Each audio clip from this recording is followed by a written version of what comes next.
It's preparing to live stream. That should be ready in a moment. So, and let's bring Sean Johnson in. Okay.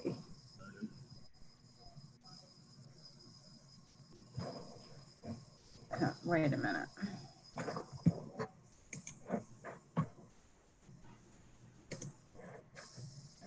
Okay. All right. I will bring Sean Johnson in right now. Thank you. You're welcome.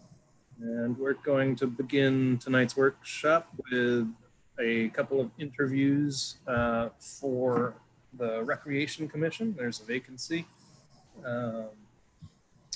And tonight we have two. One of our applicants is not able to make it tonight. So we'll start with Sean Johnson. I see him there. It looks like you're unmuted and ready to go.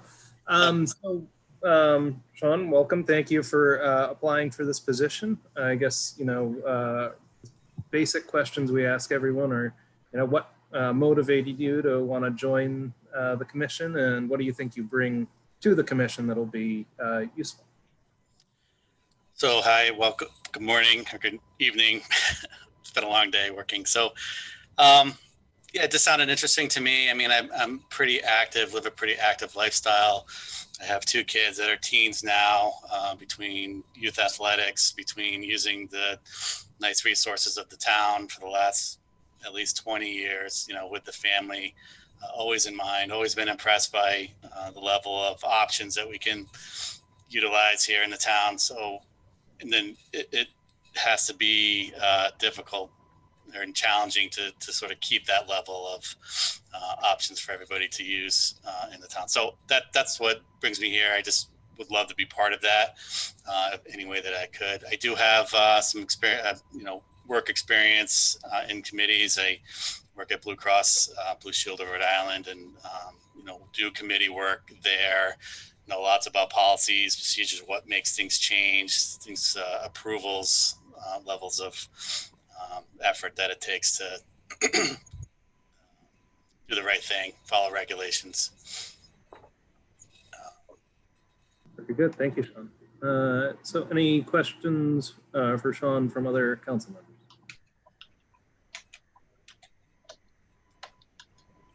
Sean, this is Brian DeCruz. What sports did your kids utilize, or what fields and what resources, I guess? So both kids played soccer. So Tuckertown is a second home for me. My daughter played briefly softball, and then my son played both soccer and baseball as well. So baseball field at Tuckertown, the one over off Broad Rock. We've used the fields down in East Matunic, Brousseau when they were smaller. Trying to think. I think that's probably CCMS. Is there anything that you think we could utilize more of in town or need more of? I think for youth athletics, I think it's been pretty good. I can't remember a time where we didn't have enough field space. I think lights, I know, has always been a sort of a hot button topic, especially in the baseball fields, especially at Tuckertown. I know that's always been a gripe as far as having either tournaments that could come in and utilize fields with lights, but there's a limit on the lights that we have in town. So I would probably say not so much more field space as far as athletics goes, but maybe the opportunity to get some of those lighted, and we could host tournaments. It'd be something that could be fundraising opportunities for the town. Outside of athletics, I think the bike path is, it's real nice, well utilized, especially now in this times of COVID opportunity. The fact that it's been expanded has been nice. I know there's a public restroom now on High Street. I don't think so. I think that's probably the light situation would be my number one recommendation. Thank you. Sean, Joe Beely, Hi. just wondering if you have been following the situation with the proposed moving the high school to Curtis Corner and how that may affect athletic fields. And if you have been following, do you have any thoughts on it?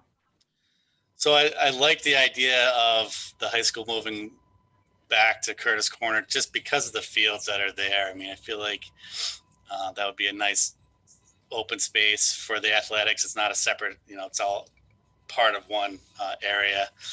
I guess I am a proponent for the high school moving to the Curtis Corner. I think the problem though is the building is pretty old. I think if it were to happen, I'd prefer a new building, a new high school building to be put there, rather than trying to just sort of or fix up the Curtis Corner building. But the athletic fields are great. I mean, you have the good track, the football field that it gets shared with the soccer varsity players. You do have that field back up in behind Curtis Corner, which has gotten much better in the past couple of years. Good open space there. You have the disc golf, you have the baseball fields in the way back. So I think there's a lot of sort of good athletic space there, tennis courts as well. Sure. So specifically, there's a chance, I guess, the final plan has not been presented, but there's a chance that the athletic fields we have will be impacted by that construction and maybe reduced. Are there any, do you have any thoughts on that? Yeah, I mean, that would be unfortunate to reduce those fields, but I think, you have to take a look at the overall sort of proposal, the overall package. You weigh both options. There is lots of good field space there, way more than what the current spot where the high school is now. So I think an answer like that, you just have to see what the total proposal is and see, the benefits and costs to weigh between both. So I don't have an overall opinion as far as using up some of the athletic space to put the imprint of the building in, rather than seeing the total proposal there. Great, thank you. So, any other questions for Sean? I have a question, Sean. If you're not chosen for this particular committee, would you be interested in any other committees as they become available? Sure, I'd be interested. I feel like I'd be the most experienced or have more knowledgeable about the recreation just from my own personal history with using the inexperience in the town. But yeah, sure. And again, it would have to depend on what the committee would be. I mean, there's something I just absolutely would not be qualified for, even remotely, but some of the other ones, sure, I would love to serve the community in any way. Thank you. Great. Any further questions for Sean? All right, well, Sean, thank you again for coming forward. We do have one other applicant who wasn't able to make it tonight, so it may be until September before we make a decision on this appointment, but we'll let you know as soon as possible. Okay, I really appreciate the opportunity. Thank you. And Susan, if you wouldn't mind bringing Timothy in.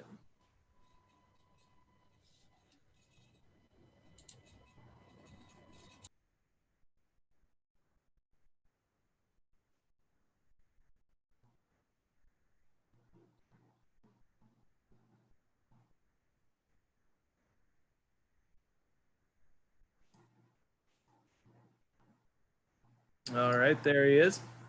I think you are unmuted, Timothy, and it has not been long since we last saw you. Definitely appreciate you coming back so soon, this time for the Rec Commission, which I think dovetails sort of nicely with the Waterfront Advisory. So tell us why you're interested in this commission, and sort of the same process as last time. Yep. As you know, I grew up in Rhode Island, in South Kingstown. My family's from South Kingstown. I used to work through the Thulis Woods. I did my Eagle Scout with my older brother, who did his Eagle Scout at Old Mountain Field. So Old Mountain Field has some kind of history in me. As I graduated at URI into urban horticulture, turf grass management. So I know all about the turf horticulture.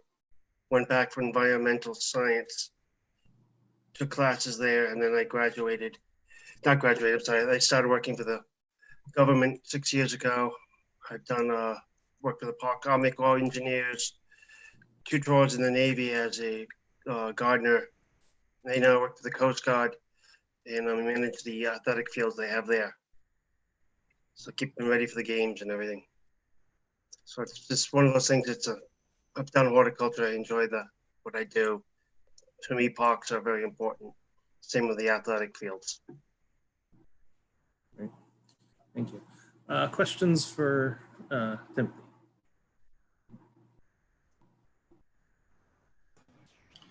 Tim Jovili, I'll ask you the same question I asked the last person.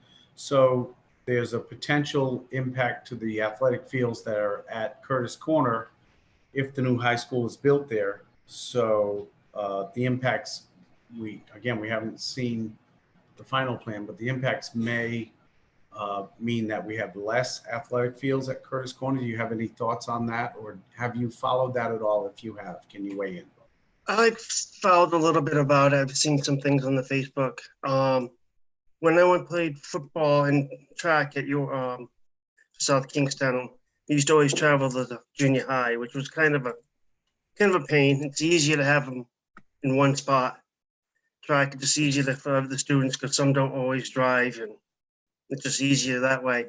It'd be a shame to lose some of the athletic fields. As long as you have areas for the track, and you have the shot put and the hammer area, which does take up a lot of space.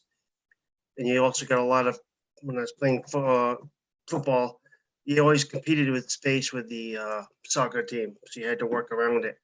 So that creates a problem.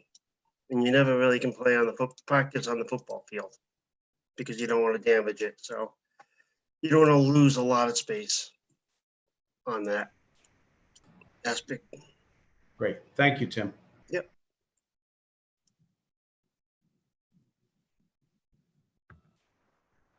Any other? Sorry, Tim, this is Brian DeCruz. I know we did the recent interview with the Waterfront Advisory Committee. Was there anything that you didn't maybe share that time or this time that you want to share now?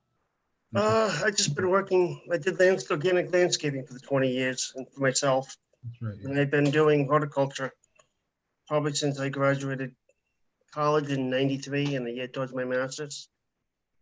So I've been basically doing this my whole life. I worked for the Army Corps as a park ranger and maintained the parks they had there. So I've been doing the parks for a while, and it's the athletic fields. And you said that, did you say that you take care of the Coast Guard fields? Yes, I did. Okay. They have AstroTurf on the football field, and then they have baseball fields and track field. So I had to get ready, prepare for the track this year. Baseball this year, but unfortunately we had the COVID and they shut down the academy. The other thing you mentioned that I was surprised, you said the Navy, was that? I did work for the Navy. I was a civilian gardener for 2 different jobs at the Navy. Thank you. Thanks. And any final questions for Tim? Very good. Well, thank you again, Tim. As you may have heard with the last applicant, we do have one more person who has applied for the position who wasn't able to make it to tonight. So we may hold off for another meeting before making the selection. Okay. So hold tight. We will let you know as soon as possible. All right, thanks a lot. Have a good evening. Yeah, thank you. All right. And with that, if there are no immediate questions for Rob, we'll let him get into tonight's agenda. Abel, can you remind us who the third applicant was? Yes, it's here before me. Her name is Kara McKenna Biller.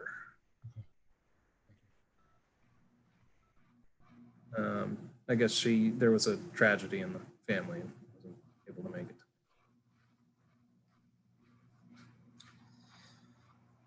All right, shall I jump in? So the two big items on the agenda are really items that we're recommending that you deal with at a later meeting. The two public hearings were scheduled contingent upon a recommendation coming from the planning board. The planning board was not able to come to a recommendation at their last meeting. So any action you might take on the public hearings with regard to the comprehensive plan and the text amendment, map amendment request made by an applicant who's interested in doing development work over on Route 1 would be made without a recommendation from the planning board. And I have to say that what the planning board is contemplating, has stated that they're contemplating, is quite extensive. The recommendation coming from the planning board is not simply going to be a yes, we think this is good, or no, we think this is not good. The planning board is proposing, or is likely to propose, I should say, changes that are different than what the applicant has requested for changes. I will say that based on my review of the planning board meeting where this issue was discussed, there's work to be done, and the planning board is rolling up its sleeves and getting prepared to do that work. But I think without their recommendation, this item is not ripe for a decision by the town council tonight. Let's pause there. I'm happy to answer any questions about the state of the application, the request made by the applicant, and the work that the planning board has to do as I understand it. All right, should we have maybe, I don't know if Jay has been sort of. Yep, there he is. Jay, want to sort of catch us up on where things are at? Sure. So Rob wrapped it up pretty well. The planning board had a hearing on this, took a significant amount of public comment, and there is some information that they wanted vetted additionally in regard to the allowable uses within the special management district. So the discussion was continued to their August 25th meeting. We were asked to report back to them a list of allowable uses that would be allowed if that property were to be rezoned. And we're prepared to report that out on the 25th. So without, sort of prejudicing the planning board or any action discussion they may have, I think it's fair to say that the question really comes down to which of the uses that are currently allowed in the special management district are uses that an expanded special use district across the street, closer to the river, should be considered and recommended to the town council. All of the uses that are allowed in the SMD to the west side of Route 1 may not be appropriate on the east side of Route 1, which is in a more environmentally sensitive area. So I think the work that the planning board has to do is really get to a list that includes a subset of the uses that exist on the west side. Any other questions on this item? Abel, it's Mike. I just want to point out, although you'll be continuing both of these hearings to September 14th, there will most likely be new advertisement before that meeting if substantive changes are made, and I believe they will be so made. So, but for purposes of tonight, continue it, then we'll handle any new ad that has to be published. And just for the record, the additional advertising costs will be borne by the applicant, not by the town. Okay, so having passed that first public advertisement last meeting, or what was it, 2 meetings ago, that just covers it again. We don't need to take any action. No, because this is an ongoing hearing, we'll just update that ad. All right. Thank you. Moving on. Communications. We have a few straggler, well, not really a few, quite a few emails that came in on the golf cart in Green Hill issue, which was addressed at the last meeting. They came in past the deadline for inclusion on the agenda at the last meeting, but it is the same item. There are no new issues that have been raised in these emails. It's the same concerns and the same hopes and aspirations for a change in policy. There's a number of resolutions from other municipalities, one dealing with education funding, asking that the legislature ensure that the governor's level of funding be approved, one asking that the state legislature provide for African-American education in Rhode Island schools, one asking for 10% of the CARES Act funding that's been distributed by the federal government to the state of Rhode Island be put into a grant program for small businesses. Those are all resolutions that have come from other jurisdictions here in Rhode Island, and a resolution similarly from Newport and Jamestown and Portsmouth, looking for support on the notion of not transferring the authorities currently vested in the Bridge Authority to the Department of Transportation. Their resolution indicates that they believe that they are better served, or the state is better served by the Bridge Authority than it would be if the authority were granted to DOT instead. We have an email with regard to an ongoing set of concerns by residents over at Michaela Court, which is a subdivision recently constructed the last 4 or 5 years ago. It was approved, not quite complete at this point, and there are some issues that the planning staff is working through with the developer and the homeowners association. I'll leave it at that. The status of the homeowners association and who's responsible for what is, these are all open questions at this point. It is not a problem with town-owned property or a legal or contractual obligation of the town, but we are helping the interested parties work through concerns. There's an email regarding a development, the Lavender Wave Farm.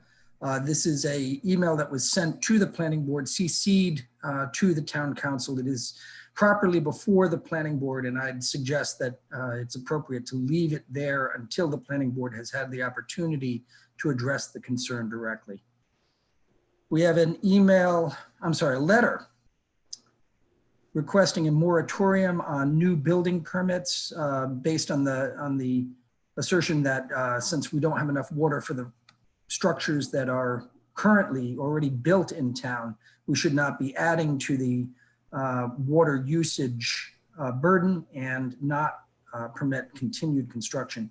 I've spoken to John Schock about this approach to the problem, and he points out that there are many, many other things that we can do that would be effective or more effective in addressing water usage. For essential uses, we have enough water. For non-essential uses, such as watering large swaths of garden and lawn, that's not something that we can do.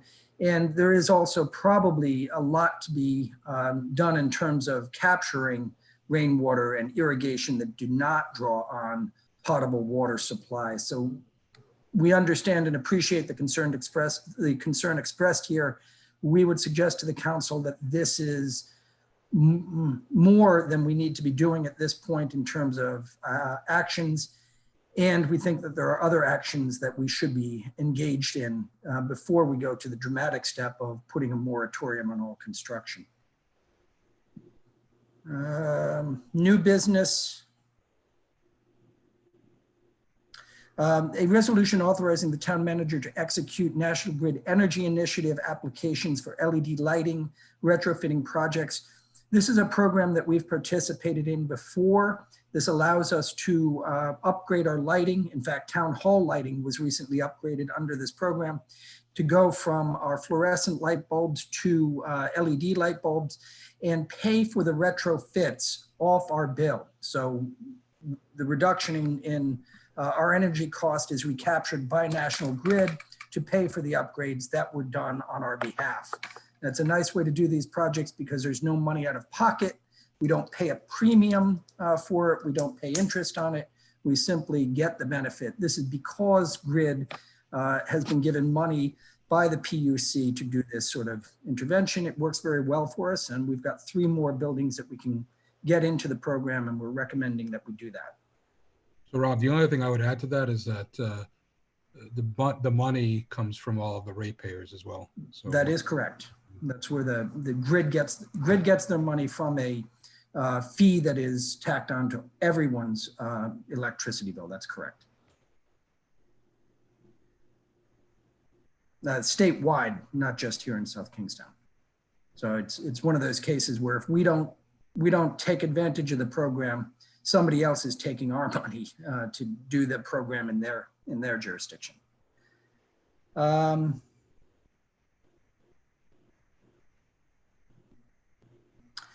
John's got a item on there. John, you want to talk about the road contract extension? Sure. So in the capital budget for the current year, we have River Street, or half of River Street. Suez Water owns the other half. They did that replacement water main. We've got Torrey Road, and Torrey Road right now is getting a gas main installation by National Grid. And we've got a small cul-de-sac up off of Robin Street, Stedman Court. So those are the roads in the program for this year. We're fortunate that T. Miozzi, who we've had for the past few years, has agreed to hold their pricing. We've had very favorable results working with them. They do an excellent job. So our recommendation is to continue that contract with them for the current fiscal year. We're probably going to do Torrey Road. We'll probably jump right on River Street, but Torrey Road, we want to wait until there's sufficient settlement out there, even though National Grid's doing compaction tests. So we may get that done before the snow flies. If not, we'll do that in the spring. So I want to jump through the next 2 very quickly, if you don't mind. The next one, real quick, is we've got adjustment to the rates, the schedule of fees related to emergency medical services. This is the rate that we capture from third-party payers. This will not have any impact on town residents who don't have insurance or don't have a third-party payer who covers the expense. Our fees were last updated in 2014.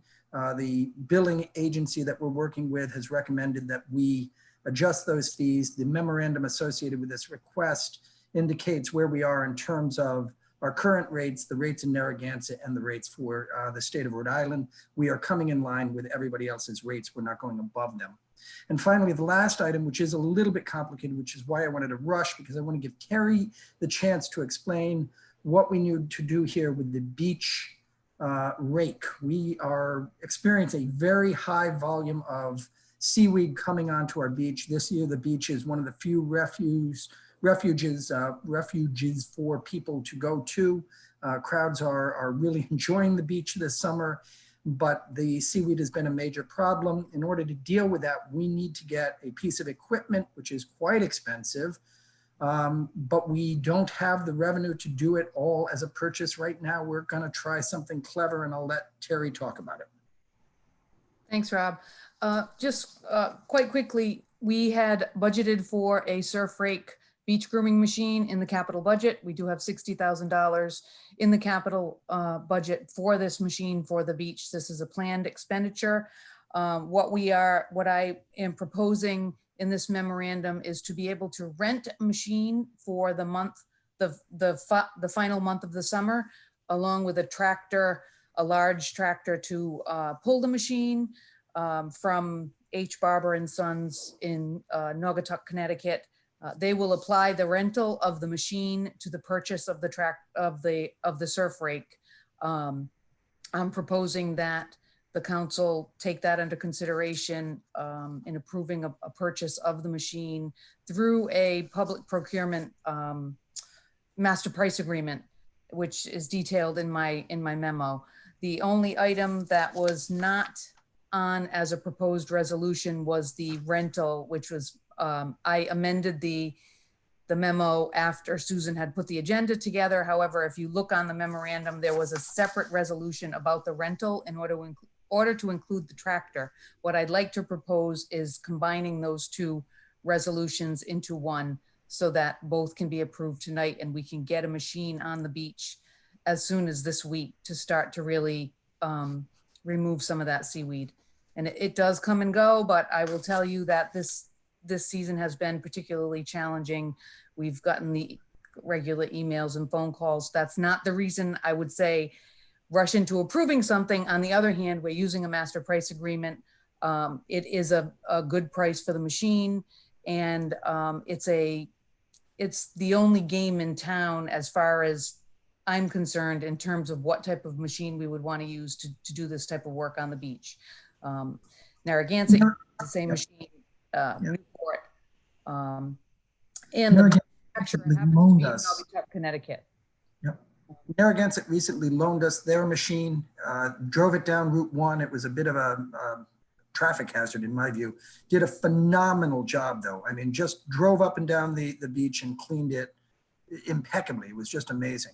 Well, I just would like to set expectations on that. It was great. It will not remove seaweed from the water, or it will not remove a 4-foot deep swath of seaweed at the end of the beach where it kind of catches, but it will groom the beach. It will clean the beach. It will pick up the seaweed, and it has a hopper.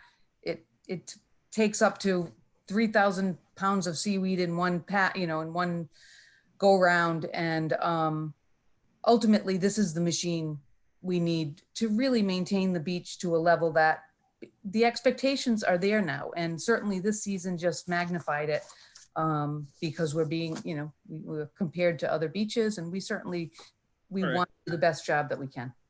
Thank you, Terry. I have We a are quick question. getting beyond 7:30 here. Sorry so- about that. Yeah, but can I ask for one quick question real quick? I mean, okay. Does it pick up rocks at all? It won't pick up large rocks, but it will pick up small rocks. It's not meant to necessarily pick up rocks, but trash, seaweed, cigarette butts, that type of thing. It's got 6-inch tines. There's 700 tines on the actual conveyor that digs into the sand and sifts All right. items out of the sand. Very cool. Okay. Thank you for that. Let's get this regular meeting started.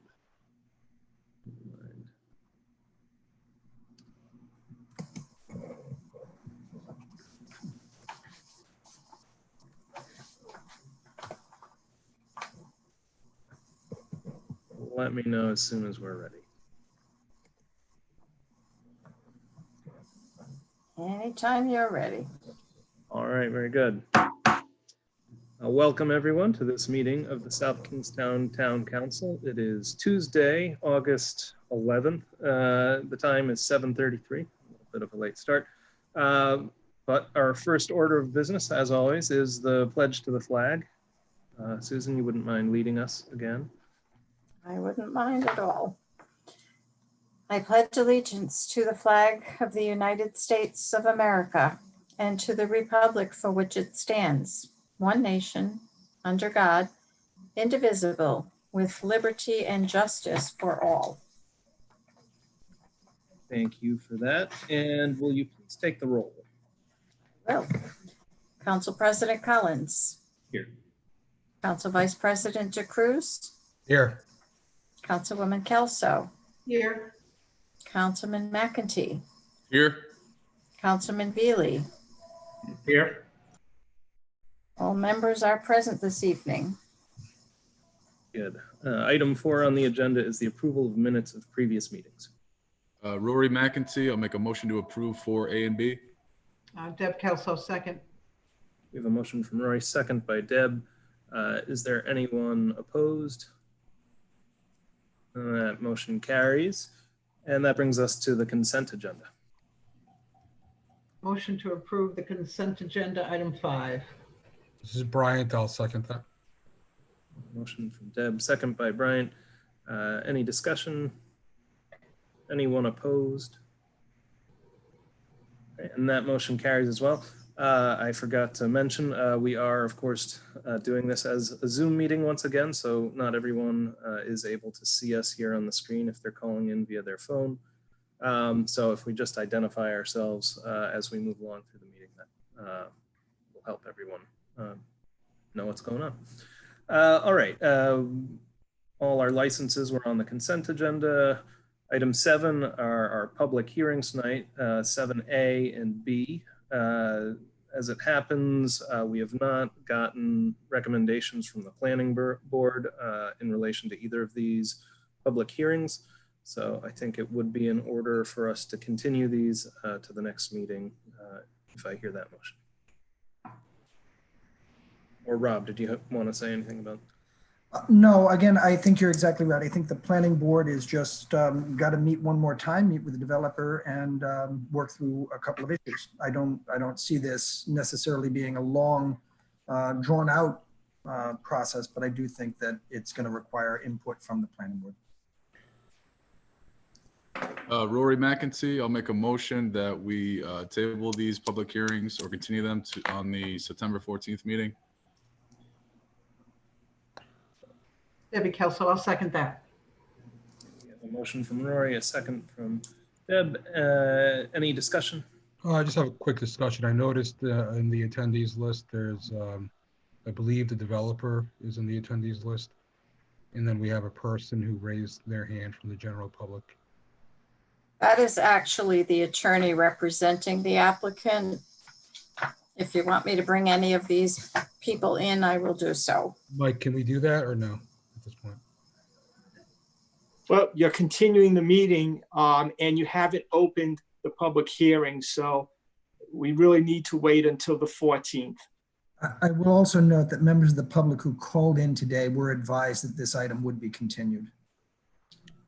I would, yeah, and I would say if anybody does want to speak on this particular agenda item, please hang around and make your comments during the public comment period.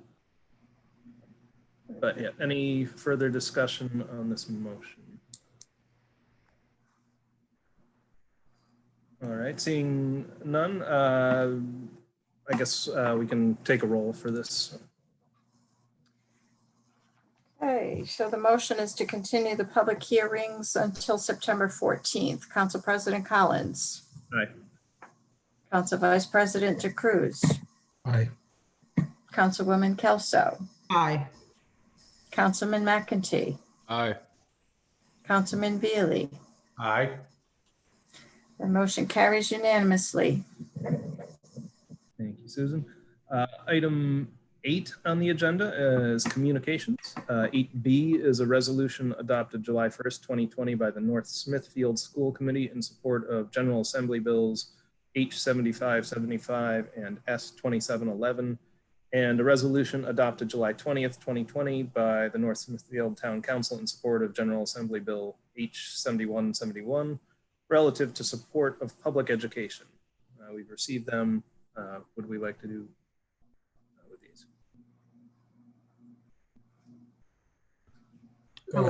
This is Deb Kelso. I'll make a motion to place item 8B on file. Joe Veely, second. Motion by Deb, second by Joe. Any discussion? Is there anyone opposed? All right, that carries unanimously. 8C is a resolution adopted July 27th, 2020 by the Portsmouth Town Council in support of providing African-American education in Rhode Island schools. It's been received and placed on file. What would we like to do with this? So it's Deb Kelso again. I'll make a motion that we place or actually send item 8C to the school committee, and we can place it on file here, but to forward that to the school committee for their consideration. Rory McEntee, I'll second that motion. Motion by Deb, second by Rory. Further discussion? Is there anyone opposed to this motion? Very good. That carries unanimously. And that brings us to 8D, a resolution adopted July 21st, 2020 by the Jamestown Town Council in support of the state allocating 10% of its Federal CARES Act funds to establish a grant program for small businesses impacted by COVID-19. That has been received and placed on file. What would we like to do with that? So it's Deb Kelso. I'll make a motion that we place item 8D on file. Bryant, you're muted. Sorry, this is Bryant. I'll second. All right, we have a motion by Deb, second by Bryant. Any further discussion? Is there anyone opposed? All right, that motion carries unanimously as well. That brings us to 8E, resolutions adopted by the Newport City Council and the Jamestown and Portsmouth Town Councils in opposition to proposed state legislation and budget provisions that would transfer Rhode Island Turnpike and Bridge Authority revenue and management authority to the Rhode Island Department of Transportation. That has been received and placed on file. What would we like to do with it now? Rory McEntee, I'll make a motion to place 8E on file. Deb Kelso, I'll second that. Motion by Rory, second by Deb. Is there any discussion? Is there anyone opposed? Right, that motion carries unanimously as well. And that brings us to 8H, a letter dated July 30th, 2020 from James F. Russell Jr. requesting a moratorium on new building permits due to water supply issues. Is James Russell in attendance? No. Okay, do I hear a motion on this item, or Rob, I don't know if you wanted to speak to this request or? So I will just say that this is an issue that we are keenly aware of. I've spoken to Jen Schock, who operates the town's water system. And we think there are lots of things we need to be doing going forward. A moratorium on construction is probably not one of them at this time.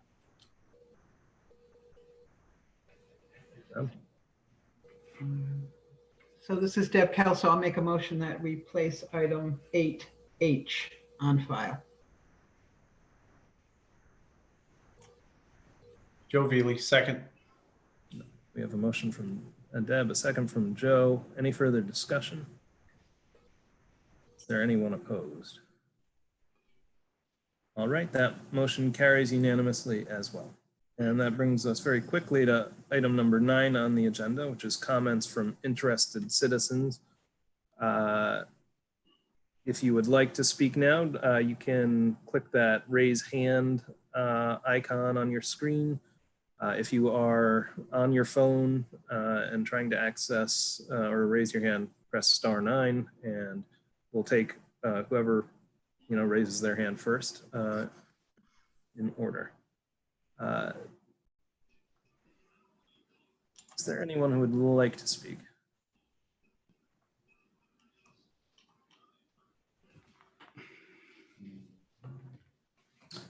All right. Is there anyone who would like to make a comment on the council?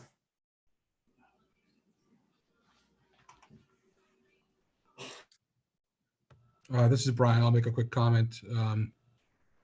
We were all in attendance for the ribbon cutting for the bike path. That was I think, one of the best ribbon cuttings I've been to, because it was something that started so long ago and something that the town really needed, in my opinion. And the persistence and the collaboration between South County Commons, the state government, the local government, past councils, really made it happen. So it was actually a really good thing that happened for our town, for our community to connect the two. That's right.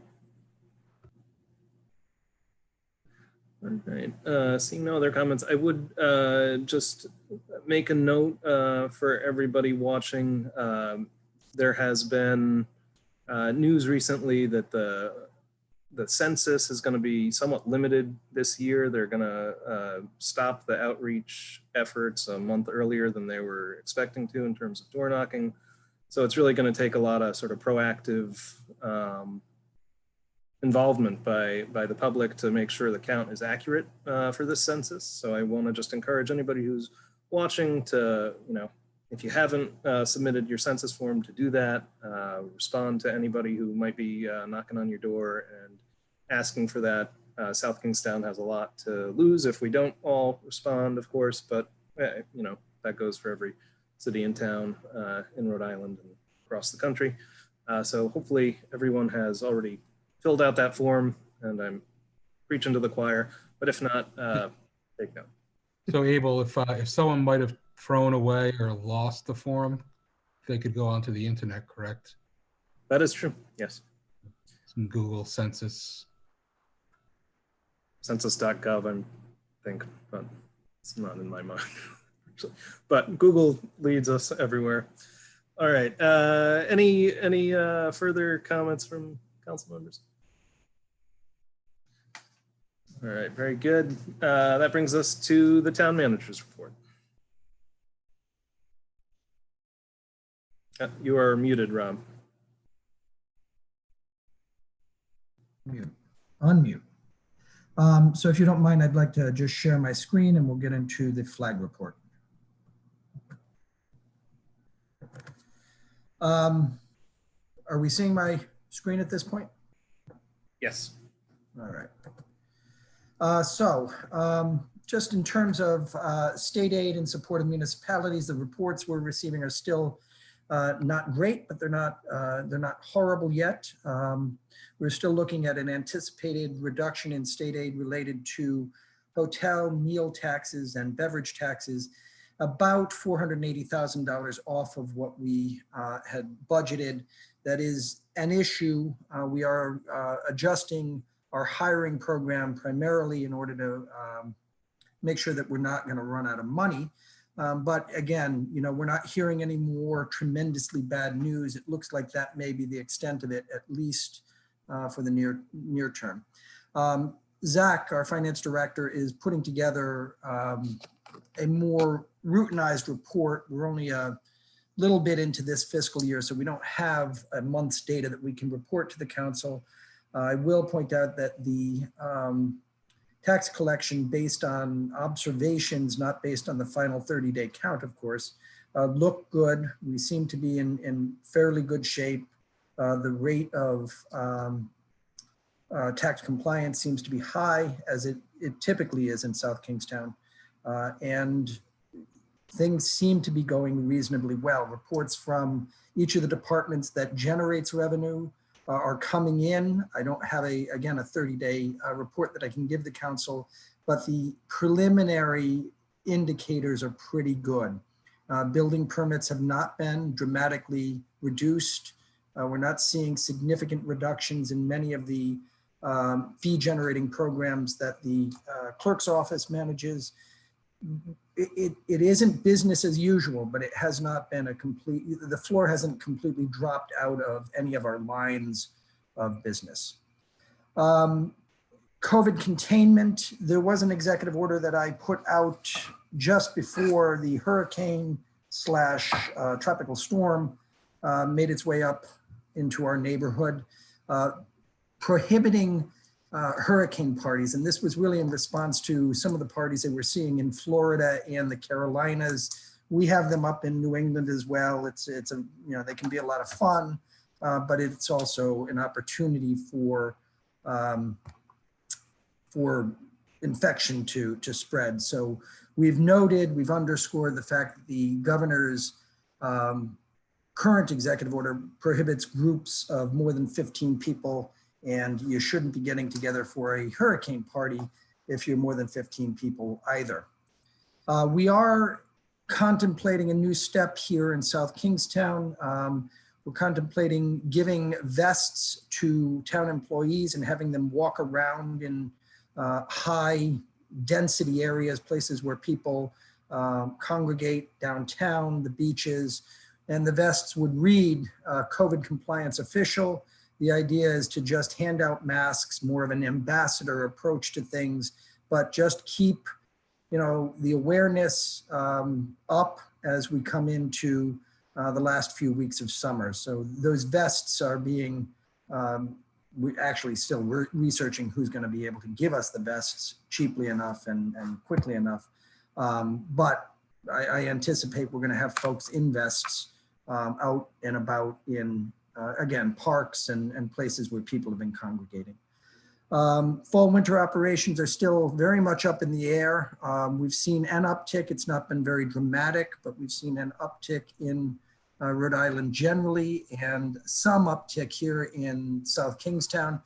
We've managed much of the challenge over the course of the last 4 or 5 months by putting up a tent and putting people out outside of the building so that we don't have people coming into the building and gathering in small spaces. Our office spaces in Town Hall are pretty compact. The hallways are fairly compact.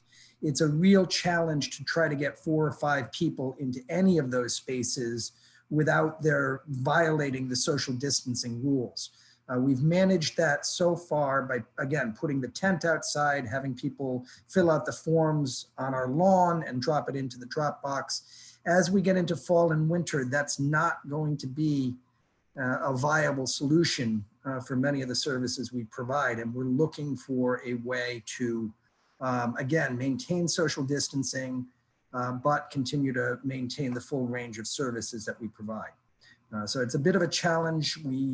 I can't say we've got the answer yet, but we're trying to tackle it. Yes? Just a quick question. Regarding COVID compliance officials. Yep.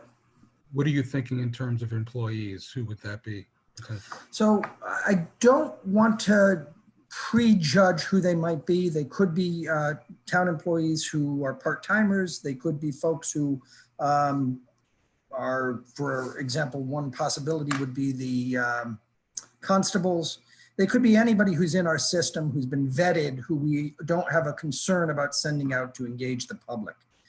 The idea of trying to get folks hired, part-timers, vet them, make sure that we're not looking at, putting somebody out there with a town logo who shouldn't be out there with a town logo, makes me concerned. So I want to make sure that we've got folks from in-house who, again, have been vetted, who've gone through background checks, that kind of thing, out there representing the town. The reason why I asked that question is I wouldn't want any town employee to do it if they're going to feel uncomfortable doing it. Oh, sure. No, absolutely not. We're Right. never going to put any town employee in a position where they are not comfortable with regard to COVID engagement or engagement with the public. It's not good for the employee, it's not good for the town's image, and it's not good for the residents. Right. And the last point I just wanted to make, the reason why I mentioned it is that some people are very passionate about not wearing a mask. I believe. Sure. So would I want to avoid a confrontations, but at the same time, I believe everyone should be wearing a mask if they're out in public. So Yeah, it's a gentle balance. Yeah, again, the approach here is more ambassador than it is police. I've put the mask police in parentheses because I wanted to draw attention to the fact that it's not that. It's somebody whose job it is to go out, be present, create awareness about the need. Hand masks out. We've got masks that we can give to the public and move on. It's not about the confrontation. It's about making sure that we are, again, maintaining awareness. Quite often, particularly in places like the beach or around the beach, folks just aren't thinking about it. I'll tell you, I was down at Matunic Beach Road over by the old Mary Carpenter parcel the night of the tropical storm, and there were a couple of dozen out-of-staters just hanging out on the wall without masks, which, given the fact that the wind was blowing 45 miles an hour, might not have been the worst thing in the world. I would not have been at all uncomfortable had somebody with a vest saying, COVID compliance officer handed out masks and let those folks either put it in their pocket or put it on their face. But I think it is important for us to maintain awareness. We are seeing the numbers go in the wrong direction. They're not sliding too far or too fast right now, but they are sliding in the wrong direction. We've got to do something because nothing is not going to work to our favor. So we're going to be gentle here. There's no point in being overly aggressive about it. Thank you. I do want to point out that the school facilities improvement project deadline is fast approaching. The deadline for the submission of a stage 2 application is September 15th. At this point, we have scheduled a joint work session with the school committee to go over the school facility designs with the town council on, oh boy, I'm going to get this wrong, aren't I? The 19th at 6 o'clock. That is correct. August 19th at 6 o'clock. It will be a Zoom meeting. Tropical storm recovery. Everybody lived through it. I won't dwell on it too much. 50 trees came down in the first hour, I'm told, here in South Kingstown. It was definitely a pretty significant wind event. It points out in my mind, again, the need for us to really get in front of a forestry management program. I know John Schock is going back out with an advertisement to hire an arborist. They've been tough to find because they're in high demand, but we do need to start thinking about tree management, pruning of old trees and planting of new trees as we go. I do want to point out a major, I was talking about state aid and state support. I will point out a major challenge that the state has created for our town hall and for other town halls throughout the state. There are extraordinary demands being placed on town officials. In our case, the 4 women who work in the town clerk's office, related to the expanded voting methods. It is just unbelievable how many applications are coming in for both the primary and for the general election. How many of those applications are going to are being processed? And then on top of that, we're going to next week begin allowing folks to cast emergency ballots at town hall in a machine. So what we will be doing at town hall is we'll be setting up a line outside, a place where folks can fill out their ballot, again, under a tent outside. We're removing one of the windows. The window closest to the main entrance to town hall will be opened and made available. Folks will be able to hand their ballot into a machine, put their ballot into the voting machine through that window. It's a lot of disruption of the operation in the clerk's office. It is now taking up just an inordinate amount of time. It's not just the one person who typically does elections. It is now 4 people almost full-time doing just that, while we still have recordings and death certificates and birth certificates and all of the vital records that we have to go through. It's been a big, big effort. And it's also been an expensive effort. These are not going to be no cost changes to our operation. We have not yet, with regard to the primary and general election in November, but with regard to the budget referendum, we had folks coming in on the weekends, and I hate to say it because I don't want to jinx anybody in that office, but if the workload stays at the level it's at right now, we're either going to have to find a way to bring more people on, and we've talked about that. They have to be folks who can be certified in the state's computer system. Finding those folks is not easy. Or we're going to have to ask folks to work on weekends again, which is not inexpensive. Overtime is more than the regular rate. And it's also cutting into personal time that really the folks in that office just have not had because it's been nonstop, largely because of the budget referendum and changes in the election cycle, but they've been very busy and it continues to be very disruptive. Good news, operational agility is still the call of the day every day at Town Hall. We're still getting it done. Again, no real change in the number of building permits that have been issued. The marriage licenses, birth certificates, death certificates are still all being issued. We are in fact processing all of those ballot applications for the general and for the primary. And all of the other business that needs to be conducted is being conducted. The only things that we've seen not happen on a regular schedule that would otherwise have happened are things that are largely beyond our control, such as the mailing of tax bills associated with motor vehicles, things that the state is in control of. But if we have local control, we've gotten the job done. And if there's any silver lining to COVID, that's it. We've found that our folks can do whatever it takes to get the job done. Senior meals total for the last 3 weeks is 2,445 meals over that 21-day period. And of course, the bike path extension being completed is also one of the big news items of the last couple of weeks. And with that, I will stop sharing and conclude my report.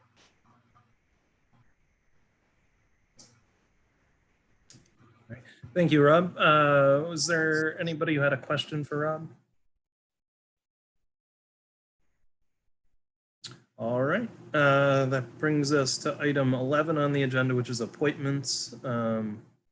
Is anybody ready to make a motion on any appointments? All right, we did have a couple of folks interview earlier this evening, but we'll wait until we hear from more applicants. Item 12 is new business. 12A is a resolution authorizing the tax assessor to abate taxes in the total amount of $26,551.63, as shown on the tax abatement request number 570. This is Deb Kelso, motion to approve item 12A.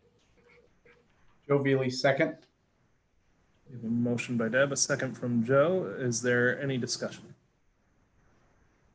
Is there anyone opposed? Right, that motion carries unanimously. 12B is a resolution authorizing the town manager to execute National Grid Energy Initiative applications for LED lighting retrofit projects using the National Grid on-bill repayment option at the Animal Shelter, Peacedale Library, and Kingston Free Library, further described in a memo from the facilities superintendent to the town manager, dated August 3rd. Joe Veely, motion to approve 12B. Deb Kelso, second. Motion from Joe, a second from Deb. Is there any discussion on this one? Good work continuing to take advantage of these programs, Rob. Save money for all of us. I think it goes to Mark Russo. He's been amazing. Awesome. All right, we have a motion, we have a second. Is there anyone opposed? And that motion carries unanimously. 12C is a resolution authorizing, amending an authorization originally granted on November 13th, 2018 for the town manager to execute any associated documents with National Grid for the purchase of National Grid street lighting inventory for an amount not to exceed $22,597 to an amount not to exceed $63,990. with funding from the street lighting reserve fund set aside in the town hall capital fund. Further detailed in a memo from the Public Services Director to the town manager dated August 4th. Deb Kelso, motion to approve item 12C. This is Bryant, I'll second. We have a motion from Deb, second from Bryant. Any discussion on this one? I just have a question for, I guess, for Rob. So the increase, and I read the memo, obviously if we wait longer, the increase will be more, but is it just a way for National Grid to sort of push us into getting this done? Is that? So yeah, National Grid's rates have increased. We've been hung up. We had an agreement ready to go about a year ago. But the state of Rhode Island has been sort of hemming and hawing about taking ownership over and payment responsibility over their lights. And in the interim, the rates that Grid had proposed increased. We are of the opinion that we're losing money every day by paying higher rates. We want to get the equipment on the poles. We know that we will be saving less than we would have last year, but we will still be saving money. So it still makes sense for us to do it now. we're just losing money that we don't need to be losing. Great. Thank you, Rob. All right, we have a motion and a second. Any further discussion? All right, is there anyone opposed to this motion? All right, that motion carries unanimously. 12D is a resolution authorizing an amendment to an award of bid originally granted on June 26, 2017, subsequently amended on May 14, 2018, and April 22nd, 2019, to T. Miozzi of Compass Circle North Kingstown for an amount not to exceed $2,928,693 to an amount not to exceed $3,365,243 for the FY 2020-2021 pavement reclamation and overlay. Further described in a memo from the Public Services Director to the Town Manager dated July 29. Joe Veely, motion to approve agenda item 12D. This is Debbie Kelso. I'll second that. Motion from Joe, second from Deb. Any discussion on this item? John, maybe just for the edification of the people who weren't listening in the work session, do you want to tell people what roads we're getting to this year? Sure. In this year's capital budget, we have River Street, Torrey Road, and there's a small cul-de-sac, Stedman Court off of Rodman Street. River Street, we would hope to do ASAP. Torrey Road, there's currently a gas main extension underway by National Grid. So we need sufficient time for that road, for that utility work to settle, even though they're doing compaction testing at this point. So there is a remote possibility we could get that before the snow flies. Otherwise, it'll be done in the spring of 2021. Very good, thank you. So we have a motion, we have a second. Is there any further conversation? Is there anyone opposed? All right, that motion carries unanimously as well. 12E is a resolution authorizing the purchase of a Barber surf rake 600 HD from H. Barber & Son, 15 Rakequich Drive, Naugatuck, Connecticut. Further specified in the HVAC contract at a purchase price of $57,579 plus a $4,500 one-month rental fee credit for a total of $53,079. Further described in a memo from the Leisure Services Director to the Town Manager dated August 3rd. And Mr. President, if I may, we'd ask that you use the form of the resolutions in the memorandum. Can somebody call that up to make that resolution?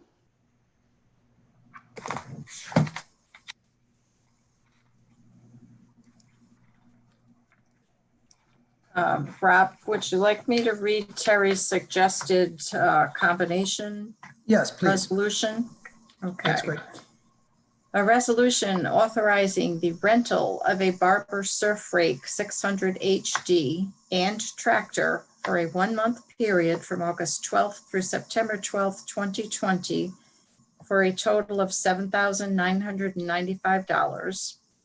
And the purchase of a Barber surf rake 600 HD from H. Barber & Sons, 15 Rakequich Drive, Naugatuck, Connecticut.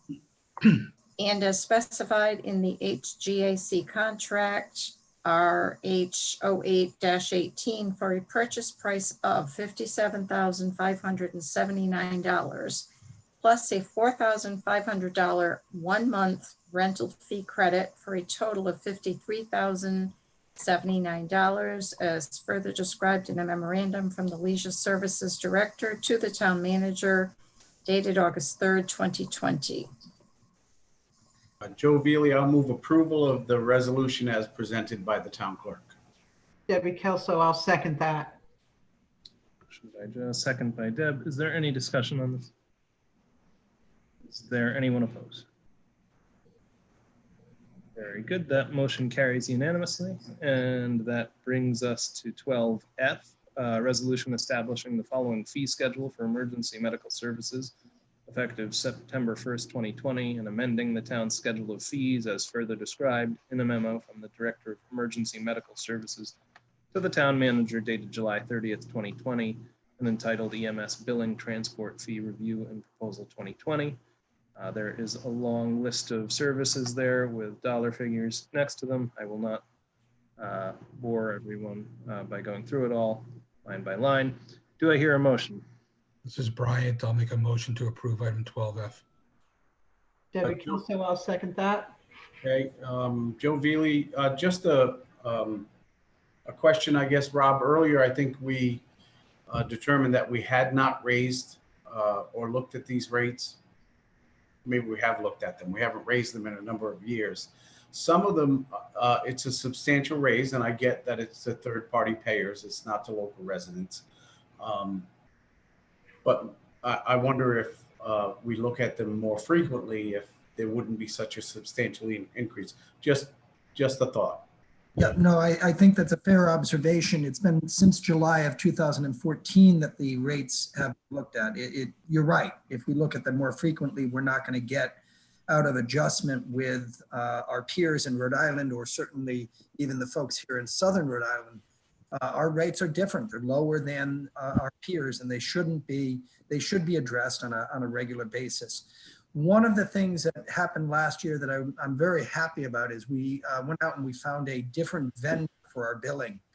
Craig was right to go out and say, look, we've been using the same vendor for a while. We need to bid this out. We need to look to see what the market can produce. And we found a vendor who is very good about making sure that there aren't these sort of variances among their clients. And they've come to us and said, look, you haven't done this in a while. It's time to bring these up.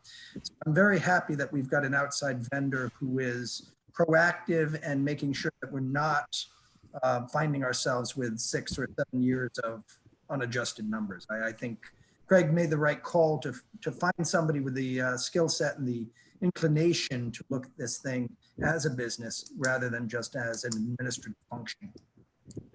Joe, just to answer your question, as part of the yearly review, we meet with them yearly to say, hey, where are we at with the rates? How has the market changed? Because this is a business that changes very frequently. So we want to stay on top of that, and they do a good job of informing us of that. Great, thank you. Thank you for the input, both of you. It seems that we're moving in the right direction, so I'm very happy. Thanks. Thank you, Joe. We have a motion by Bryant and a second by Deb. Any further discussion on this item? All right, is there anybody opposed to the motion? That motion carries unanimously. That brings us to 12G, our last item on the agenda. Resolution extending the town's declaration of emergency adopted at an emergency session on March 15th, 2020, subsequently renewed on April 13th, May 11th, June 8th, and July 13th, as shown on Exhibit 3 attached to the agenda. Rory McEntee, I'll make a motion to approve 12G. This is Deb Kelso. I'll second that. We have a motion by Rory, a second by Deb. Discussion on 12G.